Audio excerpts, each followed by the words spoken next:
Tuhan bersamamu. Inilah Injil Yesus Kristus menurut Matius.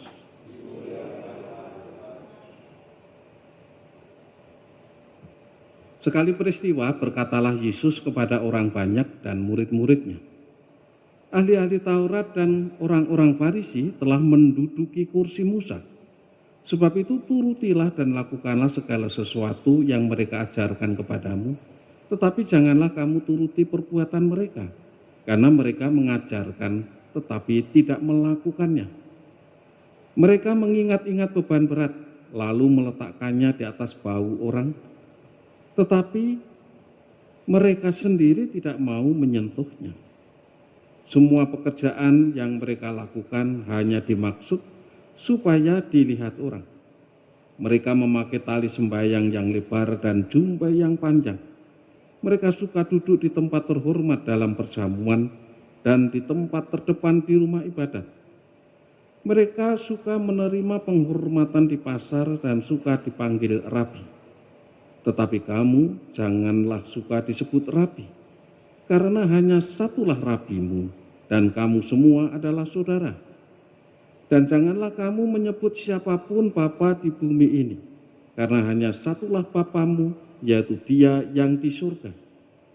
Janganlah pula kamu disebut pemimpin, karena hanya satu pemimpinmu, yaitu Kristus. Siapapun yang terbesar di antara kamu, hendaklah ia menjadi pelayanmu. Barang siapa meninggikan diri akan direndahkan, dan barang siapa merendahkan diri akan ditinggikan. Demikianlah Injil Tuhan.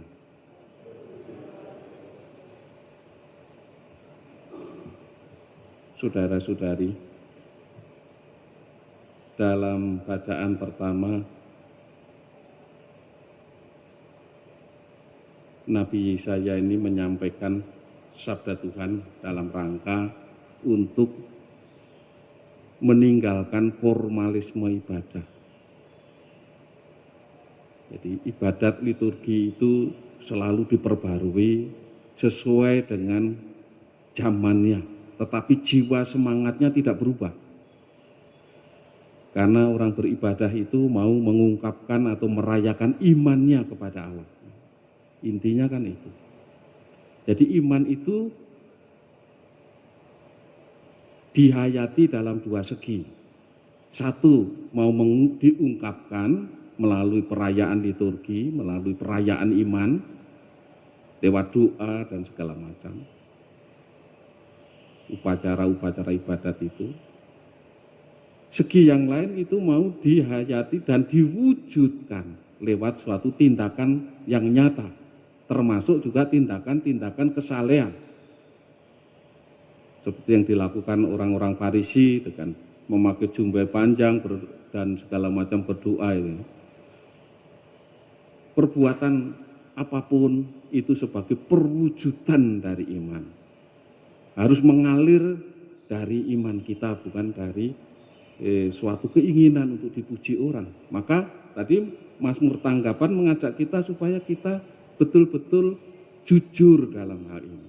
Karena siapa yang jujur jalannya akan menyaksikan keselamatan yang dari Allah. Lalu Injil juga mengajak kita untuk tulus dalam melakukan segala sesuatu. Kejujuran, ketulusan ini penting di dalam berbakti kepada Tuhan, di dalam merayakan iman kita, di dalam mewujudkan iman kita. Maka pembaruan yang dilakukan hendaknya memperhatikan dua hal. Bahwa iman itu bertumpu pada tobat. Perayaan liturgi apapun itu selalu bertumpu pada pertobatan. Pembaruan terjadi karena ada pertobatan.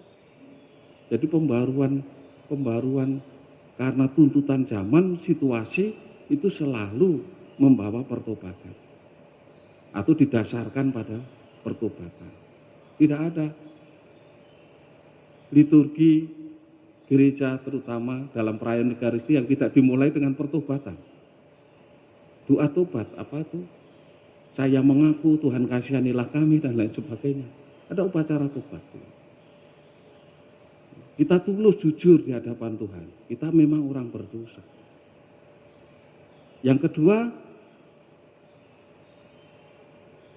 pembaruan dalam beribadah semacam itu juga harus menjunjung tinggi atau guna menegakkan hukum cinta kasih dan keadilan. Ini yang pokok dalam rangka melakukan sesuatu perubahan atau pembaruan. Seperti di masa pandemi ini. Ini cara kita merayakan iman berubah mulai dari Vatikan, dari Bapa Suci. Ya. Tidak harus tatap muka tapi bisa lewat daring. Lewat streaming bisa. Hanya yang belum kan sakramen tobat. Karena masih dengan cara lain bisa diadakan, tidak harus dengan daring. Tapi dalam rangka Ekaristi meskipun itu ya karena situasi. Bapak Suci juga mengakui misa seperti ini yang memang bukan yang ideal dengan live streaming itu. Tetapi ya tuntutan zaman. Karena apa yang ditekankan keselamatan manusia. Semua perubahan itu untuk ke sana. Semua hukum, aturan hukum, semua untuk keselamatan manusia. Jadi pertimbangannya seperti itu. Lalu ada beredar dari Vatikan katanya benar tidaknya saya tidak tahu. Tapi ada beredar berita tentang suntik vaksin ini ya. Katanya itu selnya diambil dari janin yang digugurkan. Menurut Vatikan ini bisa dipertanggungjawabkan secara moral. Tapi seingat saya dulu waktu kuliah, jadi janin karena aborsi itu legal sejauh ada indikasi medis. Artinya ibu yang hamil ini karena pertama dia sakit jantung, yang kedua diabetes mellitus. Maka bayi bisa digugurkan dengan prinsip pertimbangan nilai. Nyawa ibu lebih penting daripada mempertahankan nyawa janin, nyawa bayi yang dalam kandungan.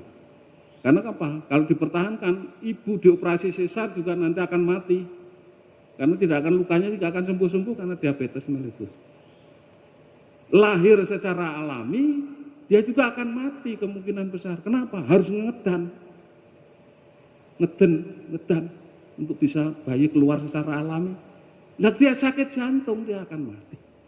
Nah, dalam hal itu saya setuju saja bahwa dari janin hasil dari pengguguran kandungan yang legal itu bisa menjadi bibit atau menjadi ya selnya diambil lalu nanti bisa menjadi itu vaksin itu.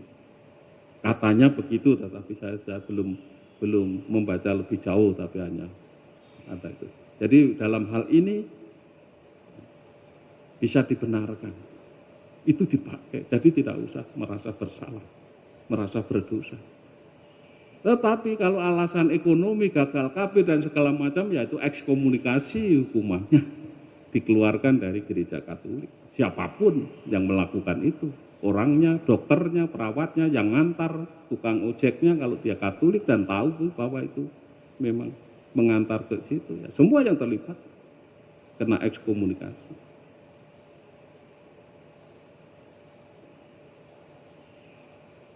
Nah, oleh karena itu marilah kita mohon kepada Tuhan supaya ya Roh Kudus selalu membimbing kita untuk mampu menghayati iman kita secara benar, jujur dan tulus di hadapan Tuhan. Supaya yang terjadi apa? Nama Tuhan yang dimuliakan, bukan nama kita sendiri. Dan kita sebagai orang berdosa yang dipanggil Tuhan menuju kepada kekudusan, cukup puas kalau kita berada di paling belakang. Tidak usah berebut di paling depan. Membiasakan diri cukup puas dengan apa yang ada, lebih-lebih kalau posisi kita ada di paling belakang. Karena dari posisi di paling belakang ini, kalau bisa melayani semua orang, ini kan sapu kawat ini. Sapu kawat itu tidak ada di paling depan, paling belakang, artinya semua akan dilayani. Semua akan terangkut, maka kalau ada angkutan massal, entah angkutan lebaran atau angkutan apapun, yang paling belakang itu nanti yang paling diharapkan diandalkan untuk bisa mengangkut semuanya. Yang duluan enggak apa-apa, silakan duluan. Tapi saya akan paling belakang supaya semua jangan ada yang tertinggal. Punya sikap prinsip seperti ini, cukup puas loh ada di paling belakang. Tidak usah harus berebut paling depan. Tetapi berada di paling belakang justru ini rahmat. Jadi cara pandang kita, pembaharuan yang terjadi dalam sikap kita, ya, di dalam bertindak itu malah justru di sini. Ini bentuk pertobatan. Lebih-lebih di masa pandemi, di masa prapaskah.